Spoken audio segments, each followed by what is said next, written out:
একটা মানবাধিকার কমিশন সে চাইলেও সরকারের বিরুদ্ধে কোনো কিছু বলতে পারে না। মত প্রকাশের স্বাধীনতা লঙ্ঘনের যে চিত্র সেটি কিন্তু আসলে বন্ধ হয়নি, সেই চিত্র কিন্তু আমরা বর্তমানেও দেখতে পাচ্ছি। অর্থাৎ এটা একটা পলিটিক্যাল প্র্যাকটিসে পরিণত হয়েছে এবং বাংলাদেশের প্রেক্ষাপটে যদি আমরা দেখি যে পলিটিক্যাল প্র্যাকটিসটা এটা কিন্তু কখনো শেষ হয় না। একটা প্র্যাকটিস যখন স্টার্ট হয় এই প্র্যাকটিসটাকে বন্ধ করার জন্য কতগুলো উদ্যোগ আমাদের পক্ষ থেকে রাজনৈতিক উদ্যোগ কিন্তু প্রয়োজন হয়, কিন্তু সরকারের পক্ষ থেকে কিন্তু সেই ধরনের রাজনৈতিক উদ্যোগ কিন্তু আমরা লক্ষ্য করছি না। এবং বাংলাদেশের রাজনৈতিক পরিসরে এই ধরনের উদ্যোগ যদি গ্রহণ করা যদি না হয়, বাংলাদেশের মত প্রকাশের স্বাধীনতা নিশ্চিত করার জন্য আমরা কি করতে পারি?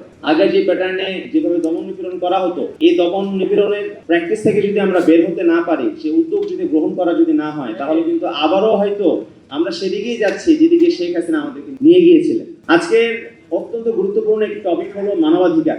মানবাধিকার বাংলাদেশের মধ্যে মানবাধিকার কমিশন বলে একটা কমিশন আছে, যেটা 2009 সালের আইন দ্বারা পরিচালিত। লক্ষ্য করবেন যে আওয়ামী লীগ ফ্যাসিজম শুরু করেছিল যখন তারা ক্ষমতায় আসছিল।